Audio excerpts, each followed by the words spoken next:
I'm Martha Beck. And I'm Rowan Mangan, and this is another episode of Bewildered, the podcast for people trying to figure it out, like us.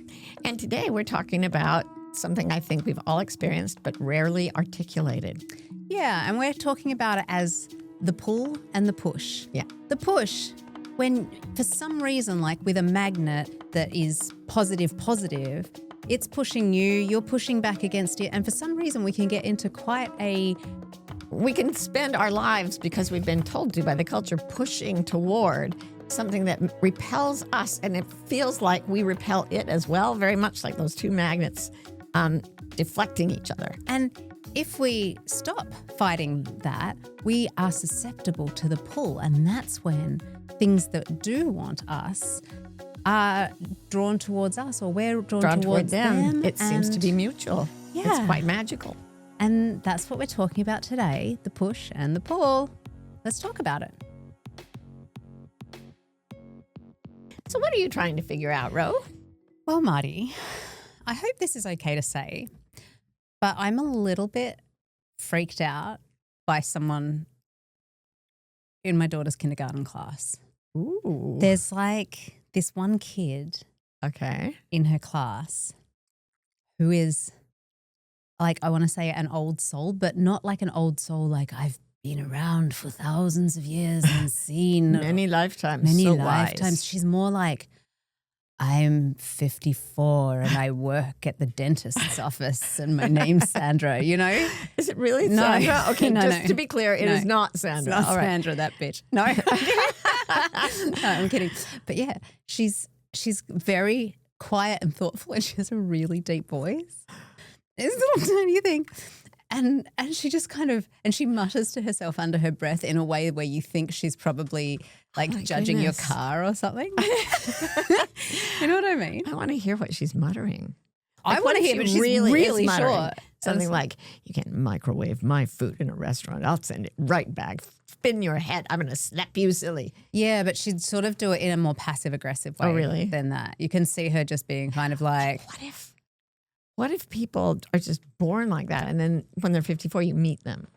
What if the 54-year-olds we know who are acting like 54-year-olds have always were been like that way? Always that way? Maybe They've just hit their moment. Yeah, in like life. so you could say, you know, my child has an old soul. He's about 47, you know, like or 82. Yeah, there could be a lot of 82-year-olds running around that kindergarten, going, "Oh, my knees hurt" or something. I don't know. That's just our kid because she doesn't look where she's going. Oh, that's true. And it must be said, Lila has her ways as well.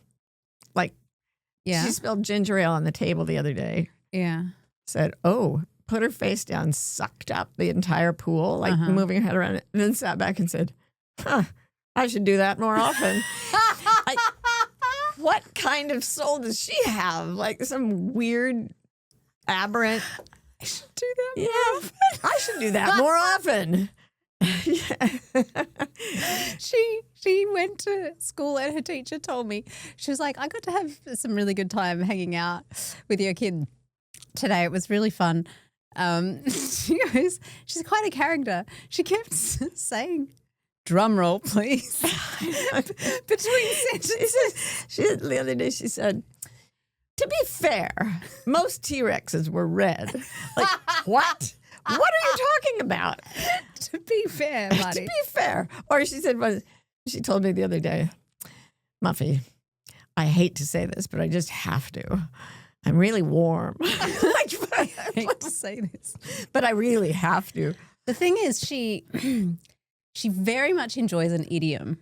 She loves a turn of phrase. She loves a turn of phrase. Where so is she even getting these? Not from kids' TV. Nobody in kids' TV says, "To be fair, most T-Rexes were red." Maybe it's my friend, quote unquote, Sandra at school. I have to say, I never, ever, I hate to say this, but I really have to. I never take Lila to school or pick her up. You and Karen do all that because I had a shift earlier in my life. To be fair. To be fair, I already did. whelped some. But yeah, I think maybe your exhaustion is making you a tiny bit hypersensitive to the other kids in the room as you drag yourself in there in the morning when no human being should be awake at that hour. I don't know. I just think Sandra's judging me. Well, yeah, for sure. I'm like, I feel like maybe we're each other's nemesis too, because I can't say that I'm not a little bit muttering under my breath about her now at this point. That's true. Like publicly. Yeah. I've said this before, but you have friends whose sickest burn when they're talking about people who aren't there is that they're a young soul. And I enjoy that so much. Yes. It's like, and you have to say it with that slightly, you know, She's it's a not young that it's, soul. it's not her fault. She's just a young soul. That's right. I mean, you know, that's samsara for you. Right, right. Now she's 103, but her name is still Tiffany.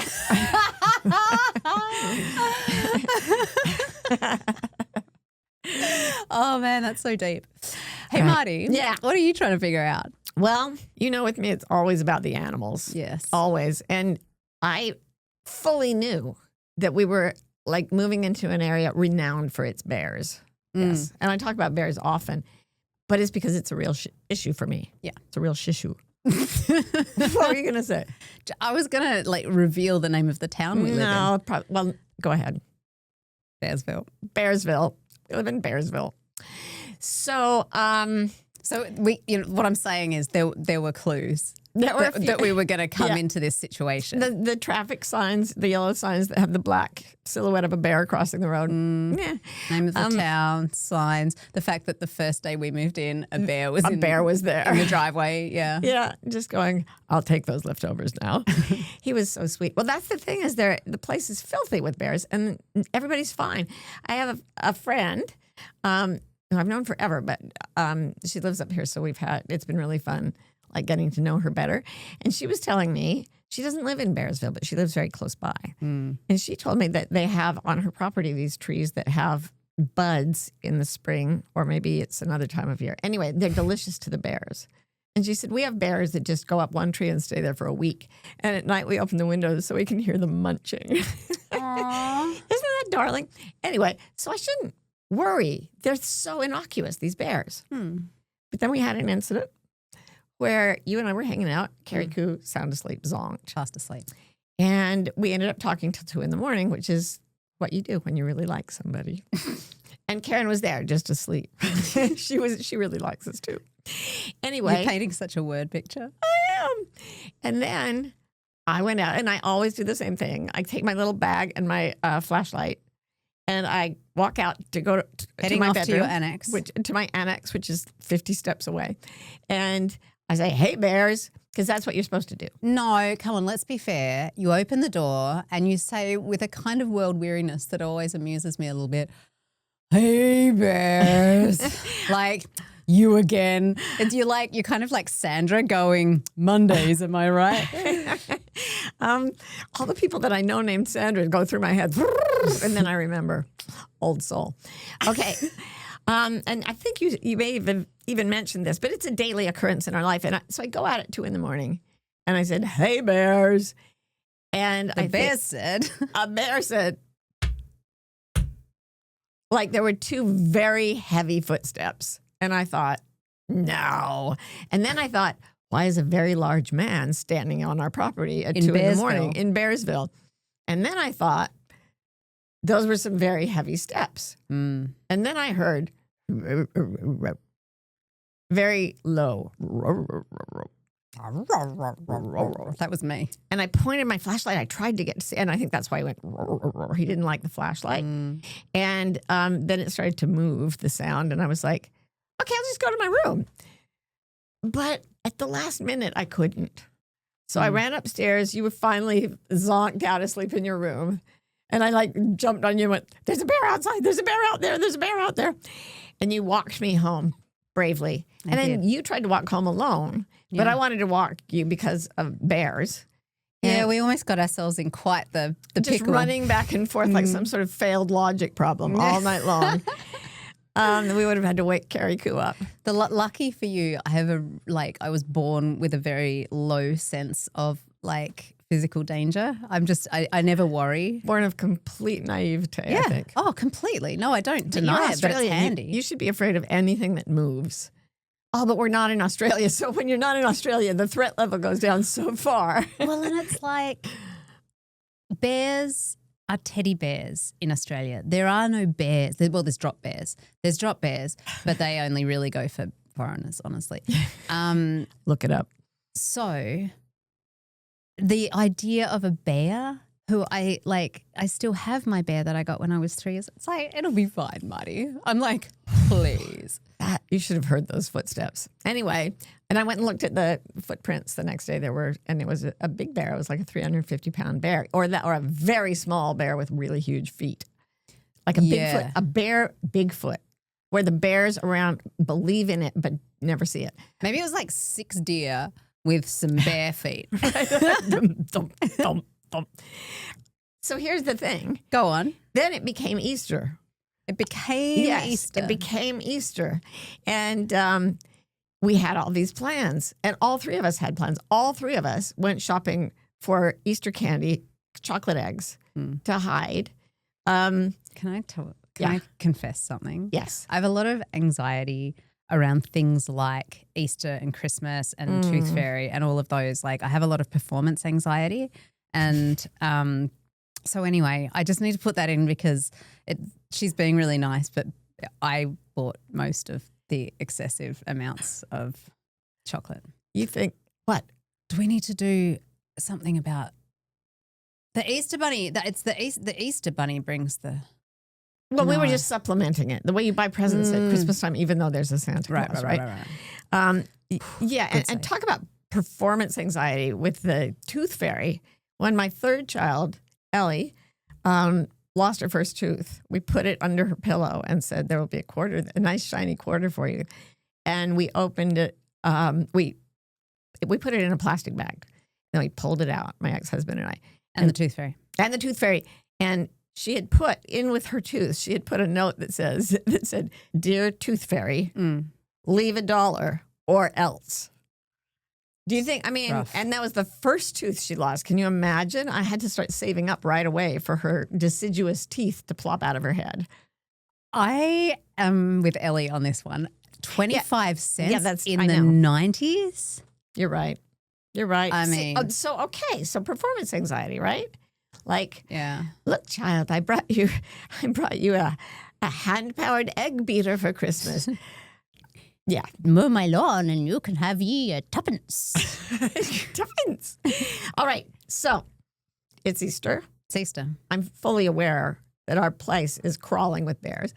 But you have memories from Australia of that beautiful little glint of a pastel-colored foil under a leaf. In Australia, you hide the chocolate eggs. That's how it goes. The chocolate eggs are what gets hidden. There's none of this, here's your basket, we've saved you the work stuff that I'm aware of unless it's changed. You get an empty basket. No, I never got a basket. Use your hands. That's what they were for. What have you got pockets for? How are you going to get to hell if you have no hand basket? Oh, you're in hell. I'm sorry. I'm dissing Australia. I don't mean that. It's a gorgeous place. It's fabulous. All right. So I just need to set that scene that in Australia you hide chocolate eggs. Yeah. Right? Okay. So we had purchased mountains of stuff. And Carrie was gone. So we sat there. We watched our TV at night. We missed Karen. And then it was like time to go to bed. A moment's silence for Karen, who was in Canada. And then Ro was like, good night, sleep well. And I said, isn't this the night we do that? And she was like, oh shit. Like, I nearly forgot. She was, but yeah, like it's that weird thing where you're so obsessed with something and you prepare and then you're late to it or you sleep through it or something. It was this terrifying moment. So of course we're like, oh my God, we got to get us a second win. And we got all the chocolate, we gathered it around to supplement the Easter Bunny. Mm-hmm. And then we were out the door almost. Mm-hmm. And it was like one of those cartoon things where you're running and then you just stop. Stop, yeah. And we just like Wile E. Coyote a minute after he goes off the cliff. Yeah.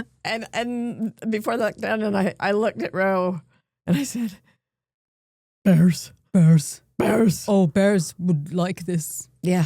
And so we were going to with the Easter Bunny's help, we were going to cover the yard, completely cover the yard in chocolate. Yeah.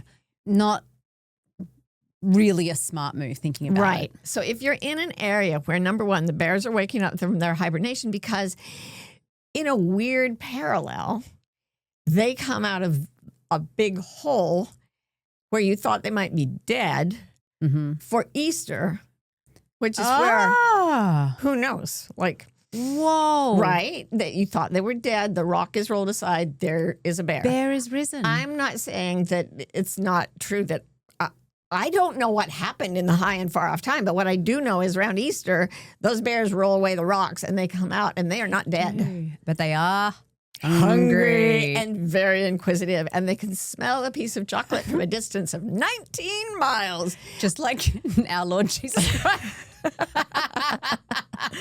Famously. And then, of course, back in the day in the Holy Land, Jesus saw his shadow and went back in for 6 more weeks of winter. It's confusing to be me. It's confusing. Anyway, we saved Easter, and the Easter Bunny helped us hide all the eggs in the house, and they're probably still in many places we haven't discovered them. She found one last night.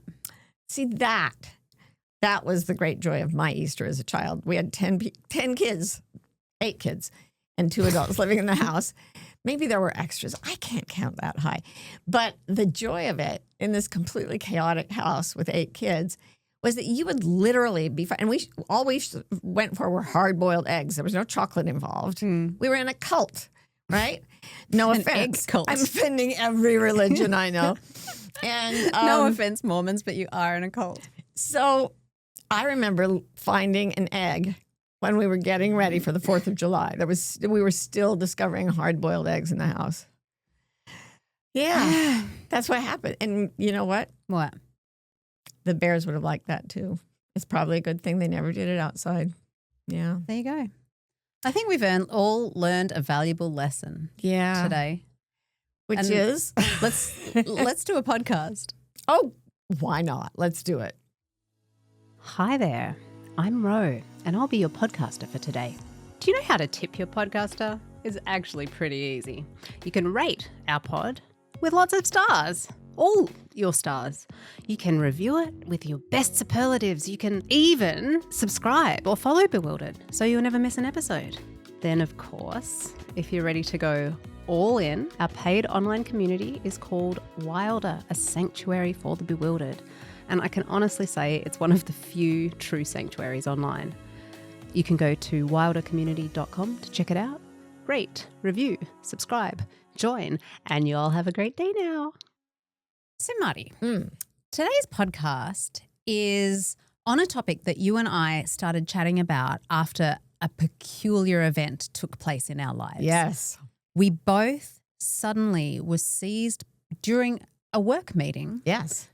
With a very strong feeling that we would like to write marketing emails for a new product that is being developed. And for both of us, I think it's fair to say that this was a relatively novel kind of experience. It's like saying, wow, I'm looking forward to that root canal, you know? Yeah. And yet both of us were like, you know, oh, yeah, let's do that. I said, yeah, I can do that. Although it'd probably be better if Marty was there too. And you're like, I can do that. I want to do that, yeah. And it was so different from the kind of energy of, all right, well, I guess what makes sense is that I'll write it and I'll come to you and get some more. And we have done this in the past, and it's kind of like root canal sounds exciting. I would literally prefer having a tooth pulled or whatever than to have to do an entire set of marketing emails. It's grinding. And we used to do it, and we'd say, it's kind of the old model of business. If you get an email that says, love Martha. Oh, we did it. She totally wrote it. Absolutely. But, I mean, we're really pretty picky about that, actually. Like, it would, what? Oh, we wouldn't. We would never hire a copywriter. Deer in the headlights look. Okay. So, the old model of business is very much like, oh, we have the marketing folks have given us an assignment. We know this is how it works. We're going to make this happen, aren't we? We're going to make it happen. Yes. We're sitting there setting goals and giving ourselves rewards. And so it's been hard to do this in the past. Yeah. We've had to push ourselves incredibly hard. Yeah. And so the weird thing was that we both said after the meeting, that's not a push, it's a pull. Yeah, we both felt weirdly compelled. And it was so unusual. Like, it was objectively so unusual for us both to be like kind of straining to get to work on this particular type of task that we kind of like took a minute, didn't we? And we were just like, what's going on here? Yeah. And the answer is we don't know. And we don't know. We don't know what's going on. But we kind of do also because I love you. It's both our personalities in like one moment. We knew that we were talking about something real. Yes. First of all. Yeah. Because we've both been through enough of life to recognize that one feeling is associated with a type of experience as it plays out. They just like, if you push yourself, you get, it's hard. It makes you grumpy. You burn out really quickly. Yes. You don't want to do it again. You hate everybody. Like Yeah. it's pretty intense if Yeah. you keep pushing and pushing and pushing. And we've both done it. Yeah. And we both had the experience of being pulled towards something. Yeah. The thing is that I think some of the time or a lot of the time, and I don't know how universal this is, but I think for me and probably for you, usually when this happens, it's a little bit more predictable. Like you have something you want to do that you're running towards, like a little puppy dog, and it's just pulling you towards it, right? Yeah. And then the things that feel like, oh, you're more like you're in quicksand and you have a rope, right? Or I'm so sorry to all the Gen X and elder millennials listening, but like maybe you're like the Artax the horse in Never Ending Story. But anyway, I won't bring up that collective trauma. Doesn't matter. No. You're in quicksand with a rope. That's it. Yeah. There is no horse in a bog. You're dragging yourself along. Yeah. Yeah. And it's hard. So we had this one experience of like, that's weird that we feel pulled towards something that shouldn't feel pulley. And we were like, what's that? And we started thinking about it. Yeah. And thinking about how through our lives there have been things and moments where we were pulled undeniably, like inexorably. There's sometimes when you know what you like, and this is what you were saying about predictability. If you give me a list of things I like, I can pick them out and predict that I will want to go toward that. So it's it's a pull, but it's slight and it's consistent. But then sometimes there will be a thing that I shouldn't like in my own sort of personal Worldview history. Yeah, because there are many things that I've done them 2 or 3 times, like trying to stay awake at the accountant's office. I have the worst insomnia in the world. And I used to go in to my accountant and he would start explaining money. And I would literally wake up with my head on his desk, asleep, drooling. Oh my God, Karen was there. Karen.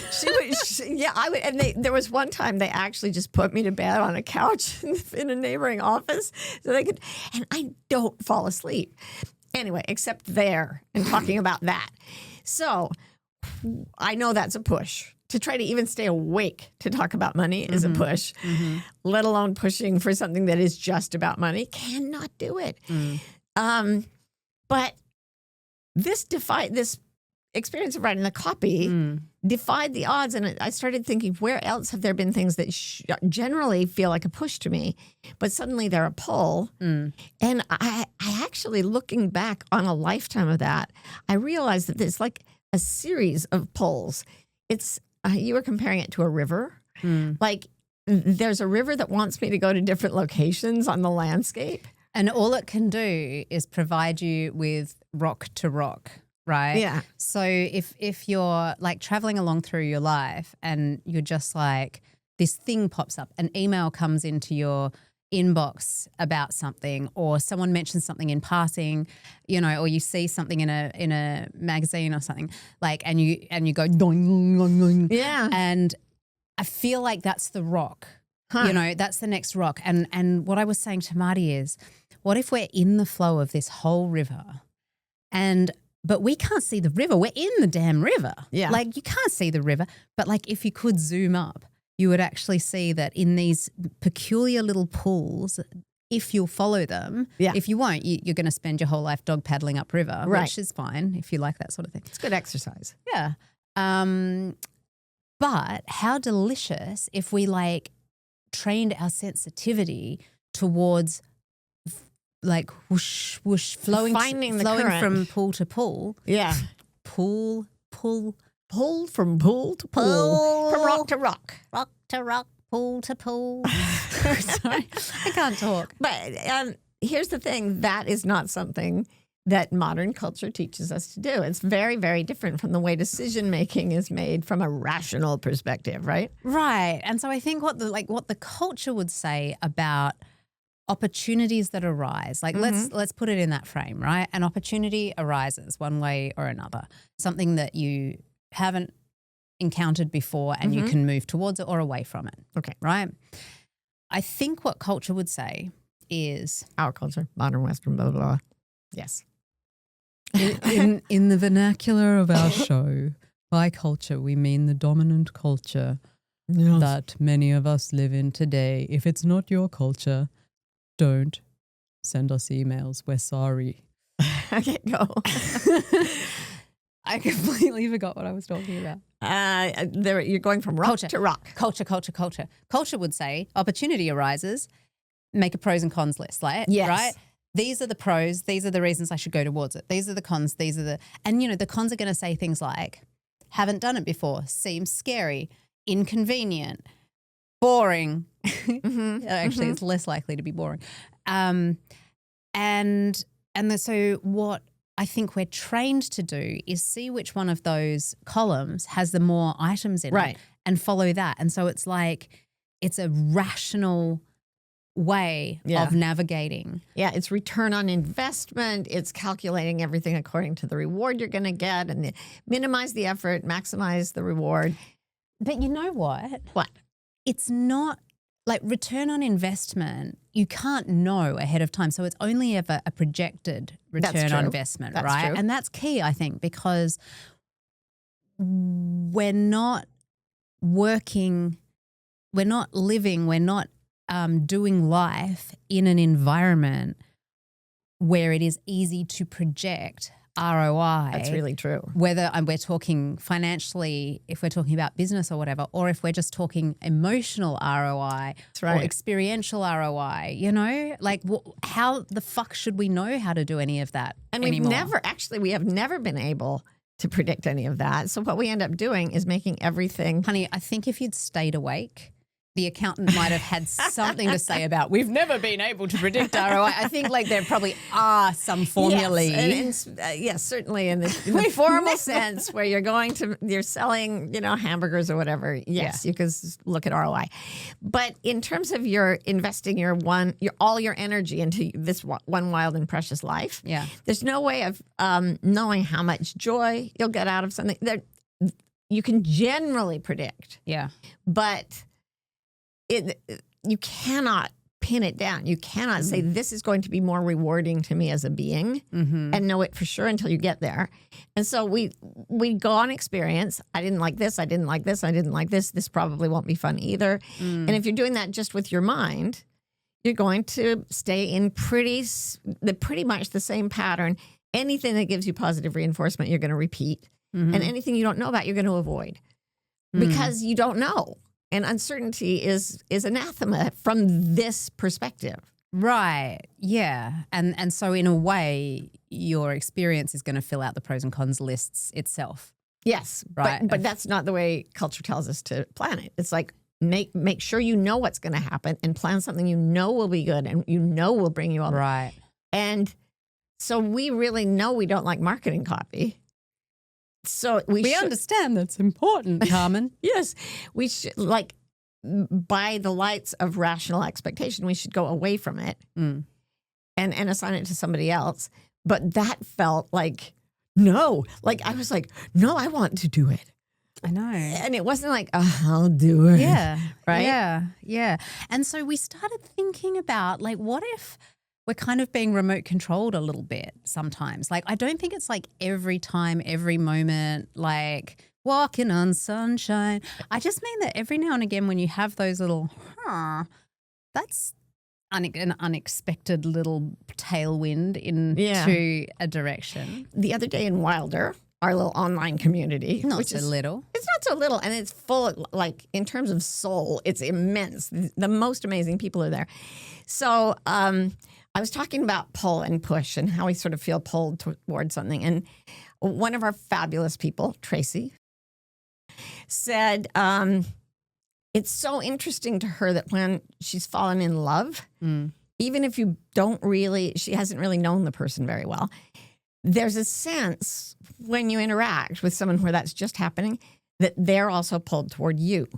So I was thinking, yeah, it's so interesting because you'd think if love were just random, then like the good-looking, sexy, rich people would just be mobbed by people who want them, and they would only fall in love with each other, and it would be a miserable sort of numbers game. But that's not how it works.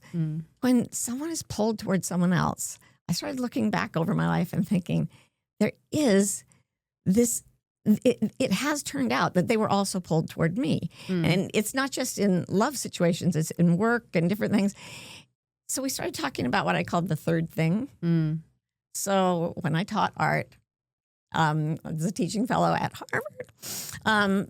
My wonderful professor mentor, Will Ryman, would tell us that, tell the students, when you put two objects up to do a still life, like it's an orange and a banana or whatever, you actually are drawing three things because there's the orange, there's the banana, and then there's the interstitial space between them. And it also forms a visual image. And if you're not careful and you're not taking care of the third thing, it can destroy the picture because the third thing is always there.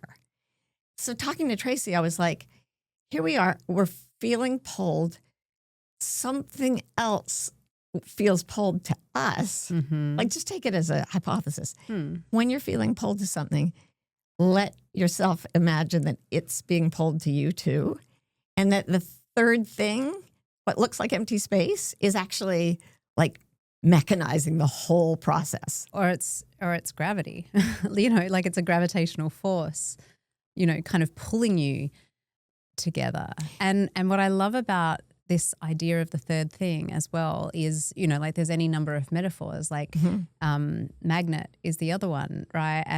And then we're back to magnetic north and compasses. Yeah, being pulled. And I just love the idea of thinking about how we navigate life as just with a little sprinkle of fairy dust on it, and imagining, well, what if that nudge, the way you're like tiny ad in a magazine or something, that feels like a very old-fashioned kind of example, but that just grabs your eye and you're like, can't stop thinking about it. Yeah. That I love the idea that there is like, I don't know, that there's something there that is not like a God on high with your destiny, but more like it's a little Easter egg in the video game, or there's something there that your higher self would like to experience or learn, or someone you'd like to encounter, right, while you're here.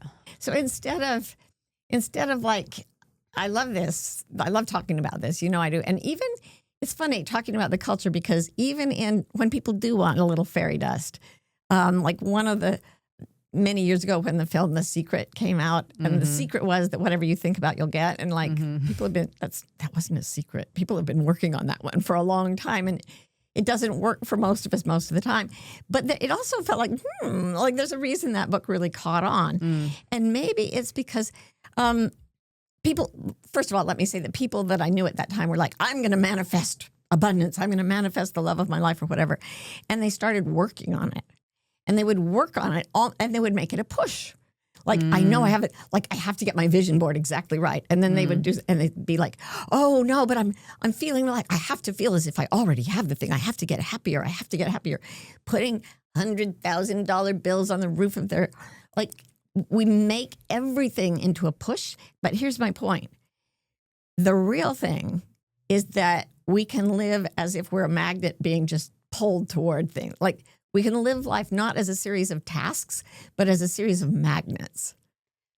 Yeah. And like being, I don't know, like manifesting stuff feels so much, just feels so materialist. And like, I just want to go whitewater rafting. Do you know what I mean? Like, I just want to, like, what about the moving through space of it instead of the law of attraction and attracting stuff and attracting the car you want? What if it's like I want to go towards that. That feels yummy. Nim. And then you get to have agency and you don't have to have a magic wand. You can just have curiosity and adventurous spirit, you know? Yeah, I love that. And I like talking to Tracy and the community the other day. I started to be so amazed. Have you ever played with magnets when you were a little kid? Did you first play with them? I play with magnets every day. True. I have fidget toys. Like just the feeling of that pull or push through space is like, what is happening? This is magic. Right? It really feels like magic. And mind you, so does microwave. But well, it all feels pretty magical to me, I have to say. Anything except keeping 7 years of records so that you can pay your taxes. No. That one is an active push for me. Okay, no account. Oh, interesting. Because I'm actually, the push is coming reciprocally too. If I'm pushing myself to do something, maybe that something is pushing away from me. Your Honor, I couldn't do my taxes. They didn't want me to do them. Do you see? They are magnetically opposed to me. It was equal. I didn't want to do them. They didn't want to be done by me. So, that's really an interesting thing. Maybe the whole current of the place, the push and the pull, maybe when you're doing something that you really don't like and you're pushing harder and harder to make yourself do it, and then you sort of surrender to exhaustion or whatever, so you don't do it, and you get pushed away from it, maybe it puts you in range of the magnet that's trying to pull you. Maybe if you never leave the push magnet, you never feel the pull. That makes so much sense to me. That's the kind of sense we like to make. None. No, it's not. Well, yeah, because I always believe in this, and I know we must have talked about it before here, but like in this idea of surrender as something to dive into joyfully rather than something to fall into in complete despair and exhaustion, you know? Yeah. Like, and I mean, you've talked about it before, leaf in the stream, it's literally the metaphor we're playing with today is the current. But yeah, like I was saying before, that like remote control or tailwind or whatever, it's just like, it's so fun to think, why do I want to turn left at this intersection? What's around the corner? And I remember, I don't know, again, I don't know if this is universal, but when I was young, from childhood right up till probably early 20s, there was a lot more fairy dust on stuff. There was a lot more awe and wonder. Yeah. And some of that's how the brain works. Some of that's the kind of life you're leading at that sort of time and all kinds of different reasons. But I can remember feeling like I was on adventures a lot more. And it's really fun to kind of think if I just jiggle my availability, right? If I let go of pushing so hard against magnets that don't even want me attaching to them, then I could be writing marketing copy right now. Oh, the joy. Amazing. It's interesting you talk about this. You don't know if it's universal because I've had the opposite experience. Growing up, I felt no degrees of freedom. I didn't feel any degrees of freedom when Not even when you were out in the woods with your bow and arrow? Nope. You didn't feel freedom? No, I knew what my life had to be. I knew I was... you mean possibility? Yeah, I liked going to school, but I had to go to school. There was no thought of, I'm off on an adventure ever, because I knew that I had to, the things I had to do were all, I believed what the people around me told me was true. And what they were telling me was true is that even your thoughts are under scrutiny. You are not allowed to even think about something that is, that isn't coherent with the gospel, the true church. This is one of the things that's so interesting in our relationship. There is no way to communicate what it is like to grow up thinking your role is so set. You will get to be 20, you'll get married, you'll have kids, that's your life. You will have 12 kids, that's your life. Watch The Sound of Music 430 times because that's your life. And when I left that religion, that was the hardest the hardest push I've ever had. I was pushing myself to be good my whole life, and it just pushed back. It didn't, there was something in me, there was something in the world that pushed me away from that and then pulled me incredibly hard out into something completely anomalous and new and terrifying to me. Mm-hmm. And that was when I started thinking life is a big adventure. Oh, interesting. Yeah.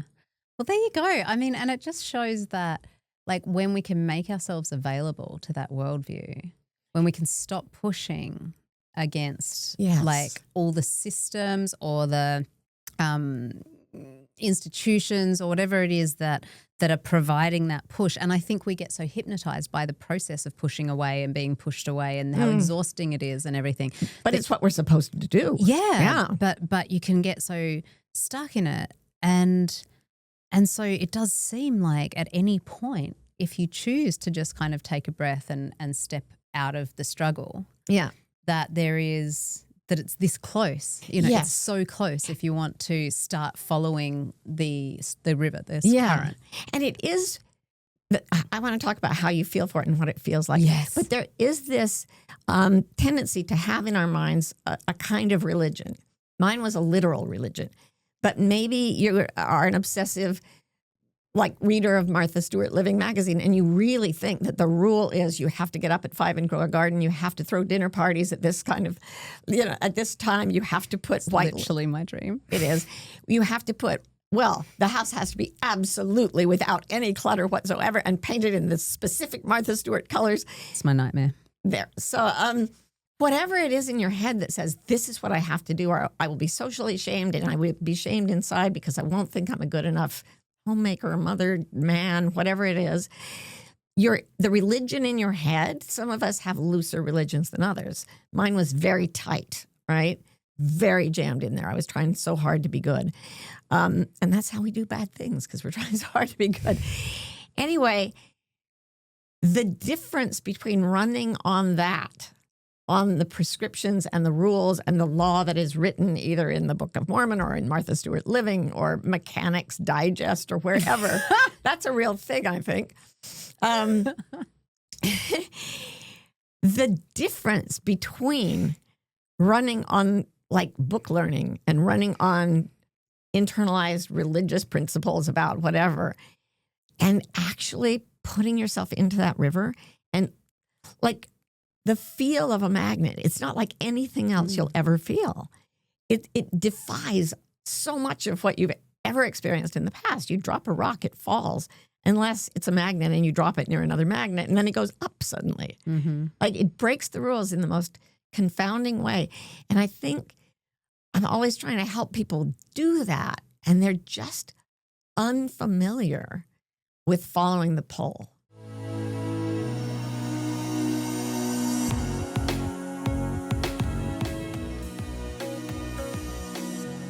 So we want to come to our senses, right? Yep. Culture says come to consensus, write your pros and cons list, be your housewife self.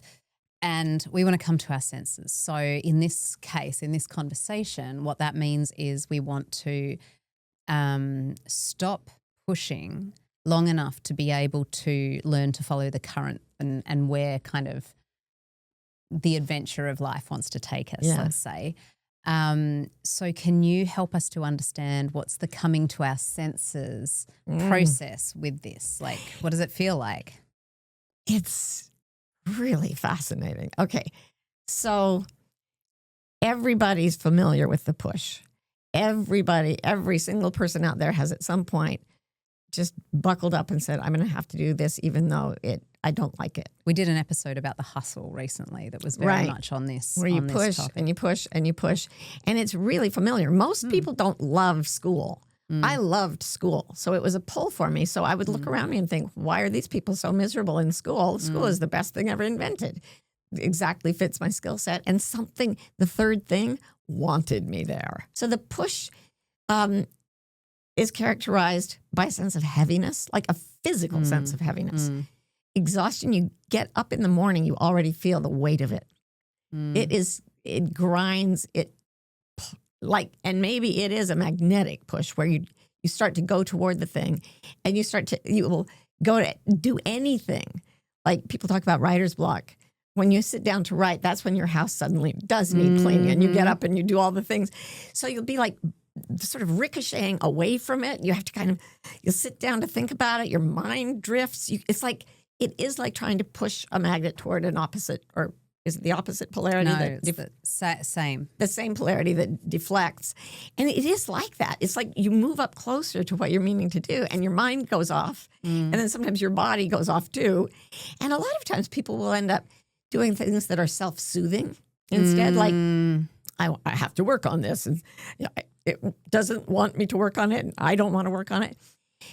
Maybe if I give myself some ice cream, I'll be able to work on it. Yeah, and you could not want the ice cream at all, but that's sort of a cultural paradigm. Well, you can eat, you can smoke, you can whatever it is. Everybody needs, a little treat sometimes. Yeah. So, or shopping, Ro would buy herself soil. That's a thing she does these days. She keeps going off. It's really... I've heard people say, my wife is spending way too much money at the fur store. Excuse me. Well, Ro goes sneaking off in the car and she's going to be shopping. And what she will come back with is 400 pounds of soil. Yeah. So anyway, that's something that you can do to self-soothe if you were trying to do marketing copy and that you didn't want to do. That soil is my North Star, okay? That soil could not be a bigger pull. It's pulling me in the car towards it, right? Yeah. It's pulling me. I'm loving it. It's loving me. Pooh! And then, you'll be eating the tomatoes of glory. Well, that soil has certainly, now there's a sufficient mass to pull you gravitationally. It doesn't need to be a magnet. I mean, all we have is dirt. This woman who says never cook then gets worried about the price of dirt. I'm not worried about the price of it. It's the compulsive manner in which you purchase it. Oh, my God. And it's so 50 funny. pounds a piece. I've never seen you lift more weight in your life. It's a the bit pull. compulsive. It's the pull. Compulsive. Okay. No, I won't hear it because I know what it feels like to be pulled. There you go. And I'm being pulled towards making a garden. And you can't shame me for my dirt. I'm very comfortable with my dirt. Are you? Yes. All right. I guess that will be now the fourth person in our relationship, a huge mound of dirt that you're deeply in love with. No, it's wonderful. You're going to grow us all the food in the universe. I love you. Buy more soil, honey. It's good. Oh, my God. This is going so weird. Okay, get back. Okay. I was saying, like the Beatles once said. Get back to where you once belonged. Okay. So we all know what the push feels like and the grind and the deflection and all of that. So instead of taking that, it's what you make, it's the meaning you make of that. Right. I'm supposed to do this, but I'm a lazy bastard and I never get things done. Okay. That kind of thing. There's the self-soothing that we do when we're trying to push, and then there's the self-loathing that comes up, and it's just a mass of difficulty and pain because we're trying to push towards something that is actively pushing us away. And the third thing in the middle is saying, that's not right for you. Do you think that part of the suffering of that situation comes from the idea that do you think that the culture sells us the idea that things like that are that kind of deep push should feel like a pull, and that's where the self-loathing and all those behaviors those compulsive behaviors come from us thinking that there's something wrong with us because it doesn't feel like a way to live your life. And the reason I'm spending so much time on it is that a lot of people think, well, if I don't push, I'm just going to sit around like doing gambling online or something. I'm going to do something bad.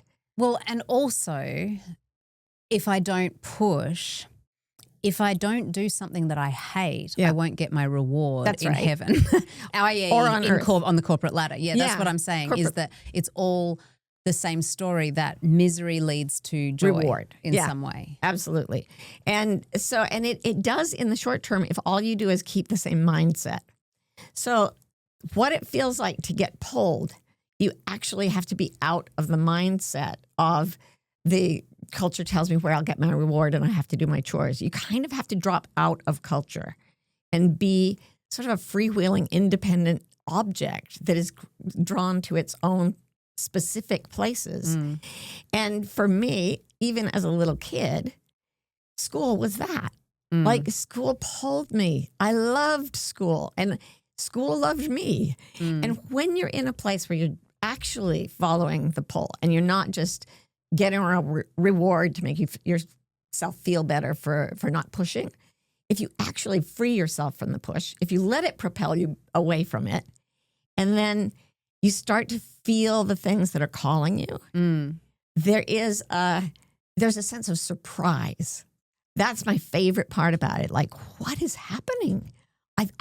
This happened in our meeting the other day. As silly an example as this is, what is happening? I don't want anyone else writing that marketing copy. I want to write it.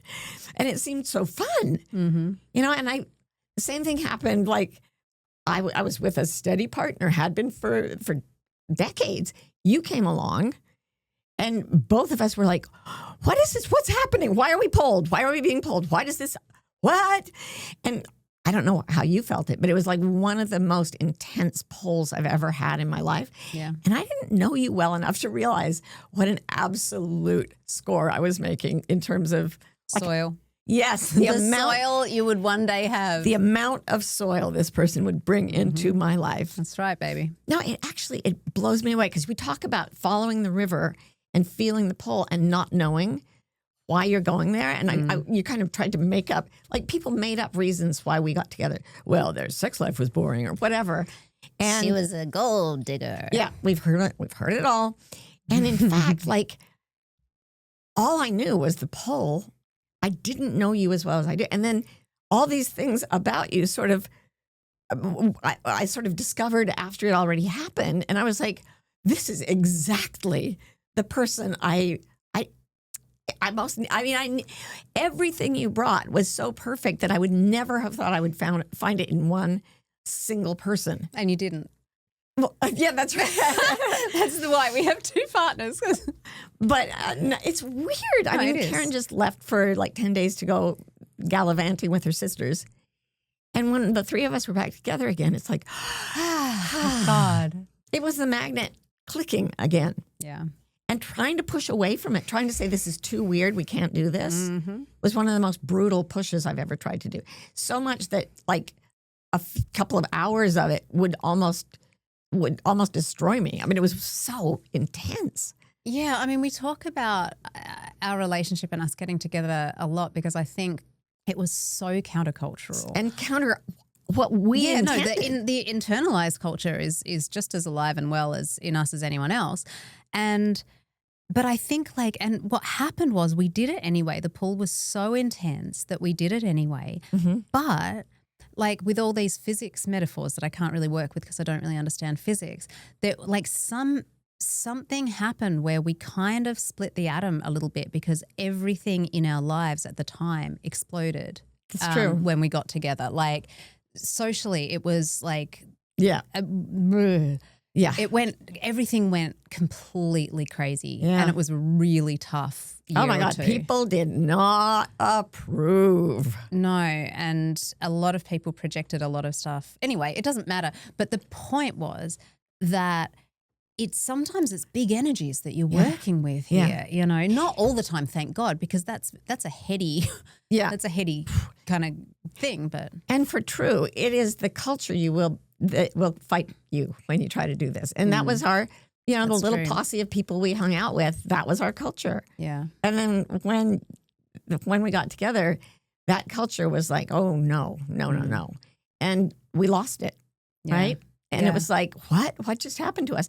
And what I think is true for the individual, there's also a group dynamic where there are times in your life where you're pushed and pulled into your own stream where you will then leave the sort of pool, the waterfall, whatever it was. The eddy. Let's call it the eddy. You will leave the eddy where you'd been circling for a while. Yeah. And go off and people will be like, what? Come back. And you're like, I will try. And you can't. No. Yeah. No, that's right. Yeah, it's cool. And you talk about change back attacks. This is a great moment to mention that term because if anyone, like I'm picturing people listening going, well, actually, I think I'm being pulled in this direction. Yeah. And like you can't, having done this a few times, we can say it's probably the right thing to do if it genuinely feels that way, but you will get a bit of blowback. Yeah. And that's why I was so cautiously saying, it's not just giving yourself treats or anything like, because sometimes the people around you will say, you're off your rocker, you should not be doing this. Clearly you've slipped off the true path because you're doing dysfunctional things and that is not okay. So they will push you away from the thing that is pulling you. It does not make any sense. They'll try to drag you into the thing that is a push for you. Yeah. And try to keep you from the thing that feels like a pull. Yeah. And so if you genuinely are doing stuff like online gambling to cope with your sense of being pushed, they will be able to say, there, you're a bad person when you're not pushing. But you're not a bad person. You're self-soothing because the push is so painful. And then when you follow the pull, it's a totally different feeling. Soothing yourself is soporific. It makes you feel less energetic, more self-loathing. When you go with the pull, you are on a wild ride and you feel it. Mm-hmm. And it's exhilarating and it's beautiful. And you say to your friends, something amazing has happened to me. And they're like, we're worried about you. Yeah. And we like, there'll be none of that, please. We've been talking about you a lot and we don't think it's okay. Yeah. So yeah, I've had that every single time I've followed the poll. I've had a lot of cultural blowback every single time. So that's why I wanted to really say this feeling of the pull, feel two magnets, and then sense where there's something that strong. In each direction, in either direction. Yeah. Like where are you trying to move towards something that you don't want it and it doesn't want you? And you know what? It is not a plan for what we should do to like defeat the oppressor, but it is a genuinely seditious plan. It is. Because it's leaving all culture and saying, no, I'm going to follow the third thing, whatever it is, the pull of my higher self or whatever. I'm going to do that. And that means I will not be subjected to any culture or any religion. Any dogma. I'm impervious. Right. And you can't talk me out of it because I know what a pull feels like. Yeah. And I think when we are in the river and we are following the pull, then that we've got to be staying wild. Rephrase. We're leaving this in, by the way. Oh, shit. Okay, just say it again. Okay. So I think it's fair to say that when you're following the pull and you're in your river and you're pushing against the push, but you're letting go and you're in the river and you're flowing against the tide with the tide, that's how we stay wild. We hope you're enjoying Bewildered. If you're in the USA and want to be notified when a new episode comes out, text the word WILD to 570-873-0144. We're also on Instagram. Our handle is Bewildered Podcast. You can follow us to get updates, hear funny snippets and outtakes, and chat with other fans of the show. Bewildered is produced by Scott Forster with support from the brilliant team at MBI. And remember, if you're having fun, please rate and review and stay wild.